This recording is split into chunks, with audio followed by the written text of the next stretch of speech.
Welcome to day 8 of my 2,000 kilometre cycle around Spain. So today we're heading out of the province of Castilla and Leon. We're starting off down here at Las Médulas. That's that Roman gold mine complex that yesterday's video got me to. And then we're following this route up, which is basically Eurovelo 3. There's some quite good mountain climbs in this until we eventually get up here to Triacastela. Part of this route is following the Camino route, and then part of it is entirely separate from the Camino. But let's have a look and see how I got on. Setting off from Las Médulas, I think I'm about 80 kilometers today, about 1,600 meters of climbing, quite a lot of up and downs actually, and a section of busy national road, unfortunately, which I'm not looking forward to. Let's see how it goes. It's a beautiful morning, forecast to be sunny all day, which means sunburn will be an issue. I'll probably be wearing my orange baseball cap with its ridiculous neck protection when I'm talking to you later, I'd say. Try and stay out of the sun. So if you look up to the right here, you will in fact notice the last of the red cliffs of those Roman gold mines. And as we're heading down this hill towards the village of Cerrido, there's a lake to the right hand side once we reach the village, about 9 kilometers in circumference, I think, and about 9 meters deep. And that lake's actually the result of the gold mining operation, because what happened was when they blew apart those mountains with water pressure, the soil got washed down here into this bottom of the valley, formed a barrier, and then the lake filled up behind that barrier. So that lake in there, that's a Roman creation from 2,000 years ago. It's actually also a bit of a local myth that the sword of Roland is supposedly hidden in the lake. So Roland was kind of a semi-mythological knight who fought the Moors and supposedly had this magical sword that was made out of the tooth of St. Peter, the blood of Basil of Sircera, and the hair of St. Denis, as well as a piece of the raiment of Mary, mother of Jesus, and said to be the sharpest sword in all existence. And towards the end, after he'd won the battle, he thought he'd better get the sword hidden away so nobody else could use it, so he threw it away. One of the places it's meant to have landed is in that lake. It's not the most famous place. Anyway, here we're coming onto the N120. This was the scary bit. I'd come down it yesterday. There's basically no other choice but me to go back up it on the route I'm doing. As you can see, it's kind of it's an aqueduct type thing, or a viaduct high over a number of valleys, and that's why there isn't really any alternate route. I think I worked out it was something like 50 kilometres to try and avoid this 10 kilometre stretch of very fast road. I'd only one bad pass from a lorry on it because there was traffic coming the other way as well. Most of the time in Spain, I found lorry drivers were very careful to avoid you. But anyway, so that's the story of today. We're going to be heading towards the province of Galicia. This is the last bit of Castilla and Leon. But in fact, some of these towns we're now going through are Galician speaking. The province of Galicia obviously been bigger in the past. The name itself comes from probably at least the Celtic period. The Galicia were the people who were living in the province when the Romans arrived. Usual story with the Romans, there's a period of warfare, they conquered, it's turned into a province, and then as the empire shrinks back, and particularly as the gold mines are exhausted, the Romans of course lose interest and pull out again. The turn after the cement factory here is basically where we start a new route off. Up to here we've been on following the same route back from yesterday to do about a 20 kilometre backtrack, and we're heading through this agricultural area now for the town of Villafranca del Bierzo. Was a military fort back in Roman times, used to protect the gold route, and even the place where Asturians and Caliphate troops fought during the Reconquest. However, it's really the Middle Ages that it first gets mentioned in 791. The origin of the modern town is connected to the Way of St. James, that's the Camino route, as a rest place for pilgrims on the way to Santiago. In 1070, a monastery is founded here, and this is where it gets its name from, because there's French pilgrims arrive at that monastery, so the town's name literally means French town. And its name refers to a free village exempt from the payment of certain taxes thanks to the Camino presence. It was also the headquarters during the Peninsular War of the Galician army and was sacked no less than 3 times by English troops and later occupied by French troops. So there's a potted history. It also has this enormously long tunnel when you get to it, but thankfully this is on an old main road that nowadays has very little traffic on it. I had been nervous when I'd been looking at this on the maps in advance, but in fact, as you can see, that new road to the left, which is much more direct, it's a much more expensive road that in some places, as you will see, is built high above the valleys here, so it's a more direct route. And this old road, it's not really used except by local traffic anymore. As you can see, there's very few cars passing me, and in here on the left, in fact, is the route of the Camino de Santiago. So I flipped over and cycled a little bit of section of that, but as is often the case with the route that's actually laid out for the pilgrims, although it's also a cycling route, there's too many pilgrims on it. So for the narrow bit, you keep having to come out. So this pretty little village is the village of Pereja, another quite ancient village on the Camino, which according to legend, Queen Isabella tried to remove the chalice from Osoribo, which I'm not going to go to today, but it's on the Camino route. If you were walking it, you'd go there, and it's not very far from here. But as soon as she got to Pereja, her horse refused to continue the journey, and this was interpreted as a sign from God, and so the chalice was returned to its place in the mountain village. The road here, as you can see, is actually quite rough. It's you're bouncing along a fair bit on it, but there's not much traffic. And this town here is yet another Roman gold mine era town, probably on the route that they took the gold out. It was abandoned at the end of the Roman times, but repopulated by the bishop in the 16th century. So we're getting a whole load of places that are all kind of a mixture of Camino and gold stories. I stopped here at the bar Crispata for lunch. Excellent lunch of chicken, eggs and chips and a glass of wine.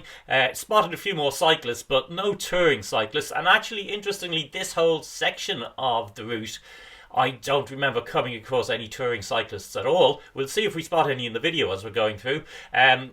Between Burgos and Leon, there were quite a few, and then there were a couple climbing up to Ponferrada, over that hill. But after that, I didn't really see many at all until I started to get much closer to Santiago.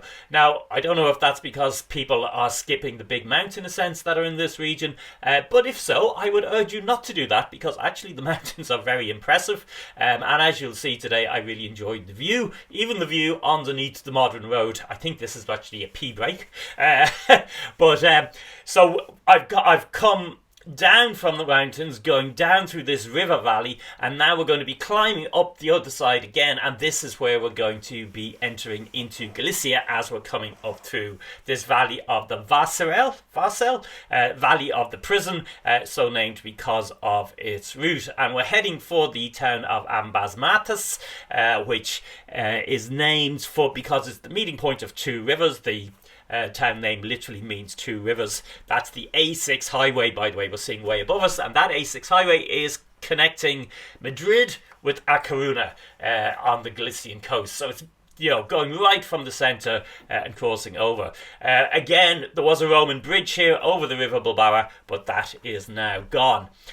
So Osoriba, which I mentioned earlier, is this famous mountain. There's a village there that still has a lot of old style buildings. It's kind of the highest point of the Camino in Galicia. However, the road to Osoriba has no entry sign, at least the route that follows the Eurovelo 3, and that appears to include no entry for cyclists. I will stop while we get to that in a moment, and you can puzzle over that with me. And although I now realise in retrospect that I had another option, which was to turn off that road and head up into the mountains, and in fact the funny thing is I accidentally turned off that road and started heading into the route that would have taken me to Osoriba, but I realised I'd made a wrong turn in terms of my intention, didn't realise there was actually an alternate route there, and turned back. So there you go. Something in my head maybe was saying maybe you should go this way. I do regret not doing going up there at this stage. Now, it would have been a substantial additional climb, and it would have added about 20 kilometers onto the day. So part of my motivation was perhaps not wanting to do all that extra climbing. However, it's a very pretty little village, and it has a fair bit of symbolic meaning to it as well. So it's a bit of a shame I didn't manage to make it all the way up, but that's life. Anyway, here we are coming up the side of the Valses River, and here's this sign. So this appears to say nobody's allowed to go up there except locals, and I think the red sign with the bike on it means that includes bikes. I know you kind of expect a line through it, and there isn't one. So here we are going by the River Valses, and this town of Las Herreras had iron and steelworks in the 15th century. And as we come up through this, we're now entering a kind of very agricultural, mountainy phase of the trip. There's very few villages. There were very few places to actually stop. The Camino route is basically going off to my right here. This is the last bit of the Camino route I'm really on.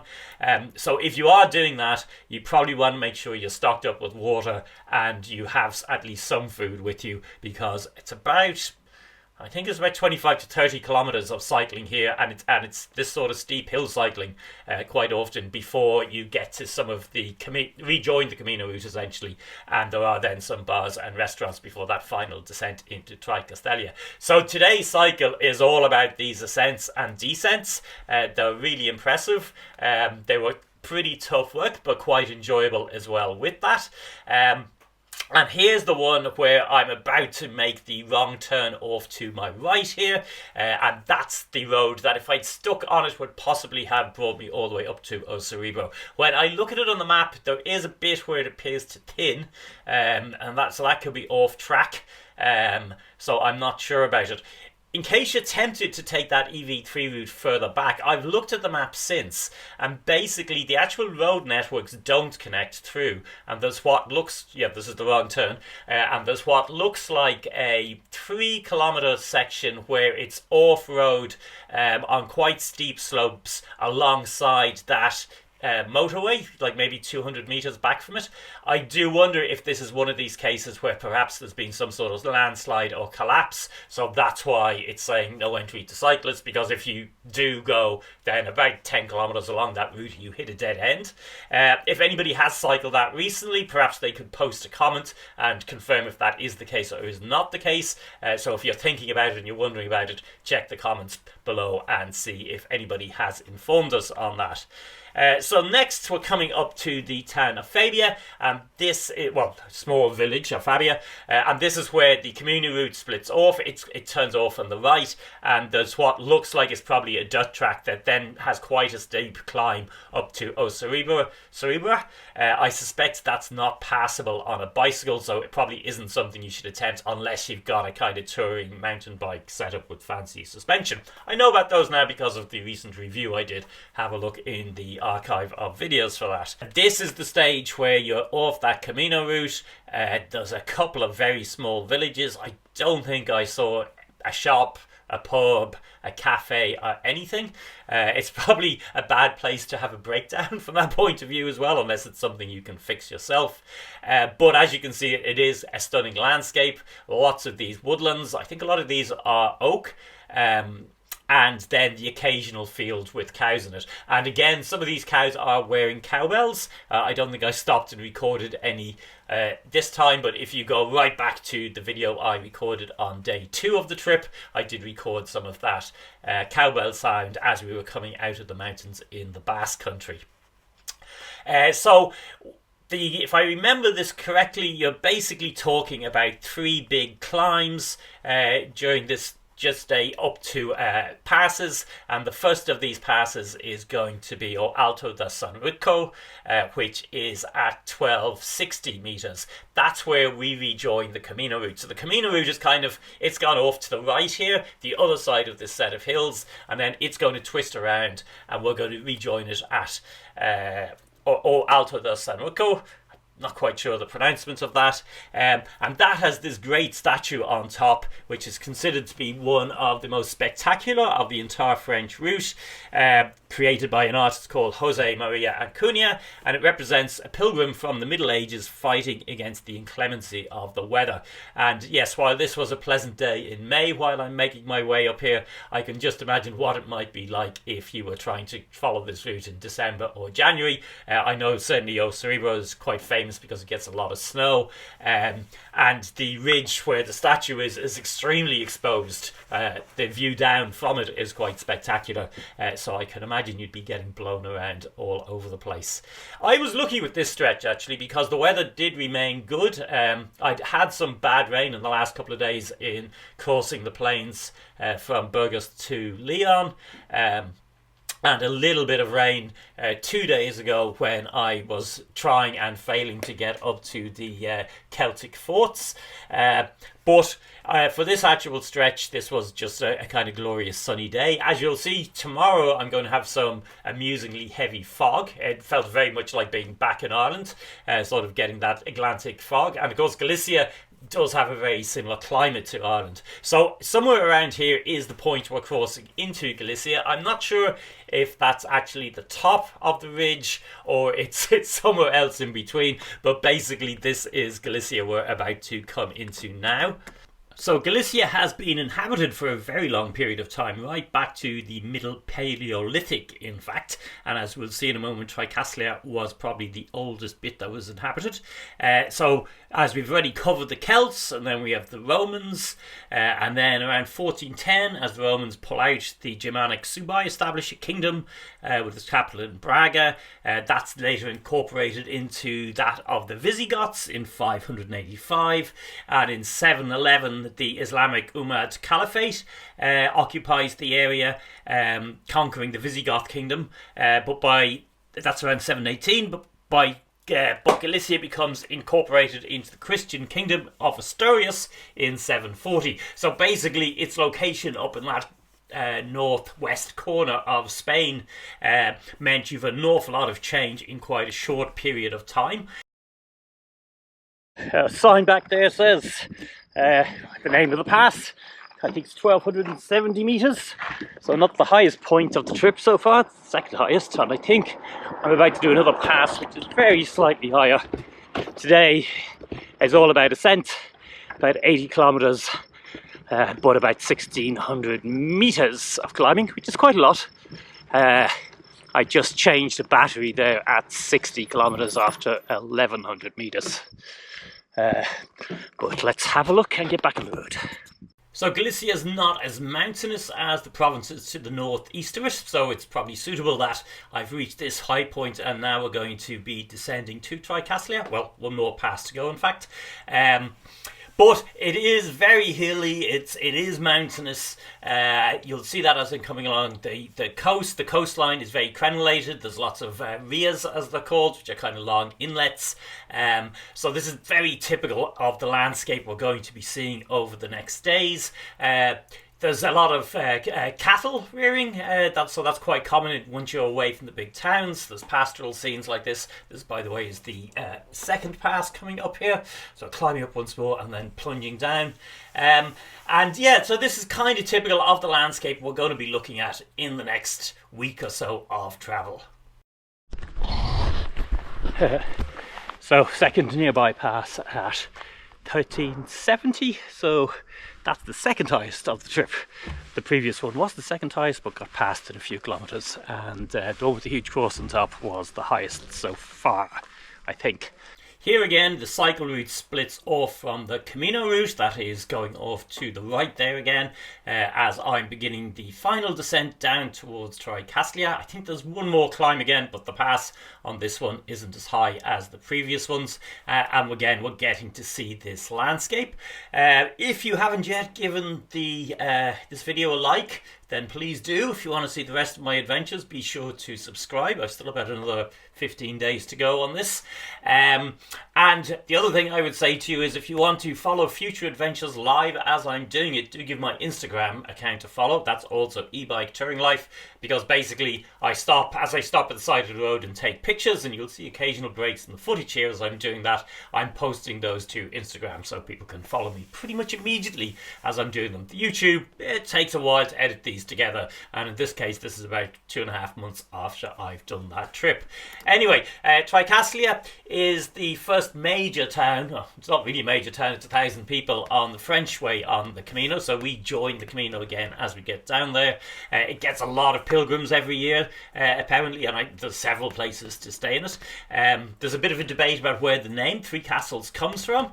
Is it 3 forts, of which there are some archaeological remains? There's the idea that maybe there were 3 forts there until the Vikings reached it sometime around, I think, 968. Around 968 the Vikings pillaged it, but then they were then defeated as they headed towards the Cerebro Pass, so basically this part that we are now driving down. And it became a big town in like the 12th and the 13th century. The last interesting thing about it is the Eros Cave is on the outskirts. In fact, we're going to more or less be cycling by it, which has the oldest Neanderthal remains in Spain. Stone objects and Neanderthal remains. Now, it's not a public cave system. It's an archaeological excavation, so you can't actually go in and look at it. But that's just on the outskirts of the town itself. I was running into a few sports cyclists as I was doing this route, so it's obviously a day tripping one. You sort of, maybe you stay in Triacastela and then you head off into the mountains, but again, no tours, and they were giving me some funny looks, as if to say, where the hell has this guy just come from, as I'm coming down into the town itself. The settings is pretty spectacular. I mean, these mountainous roads, the valleys, the crenellations, there's a whole, I really enjoyed the descent here, and I enjoyed the town itself. Now, the town is pretty small. It's pretty much just set up for pilgrims on the route, or people like me who aren't doing the pilgrimage but happen to be cycling along it. So it's a collection of hostels and of restaurants, so it's quite good from that point of view. Here's where I am staying. Pension Garcia, only €38 for this room with a great view. I did a quick laundry while I was here, got everything dried off, and then I headed to the restaurant next door at Tapia, which is a kind of Mexican place, got a selection of tortillas, and then went back, and because I was really hungry, to Garcia and got that meal for something that was very, very little. It's kind of hake, chips and wine, and I think it was about 8 or 9 quid. Whole bottle of wine with that, my first experience. Hope you're enjoying these journeys. Do stick around to see the rest of them. If you're not already cycle touring yourself, I hope watching this gets you inspired, and someday I hope to meet you on the road.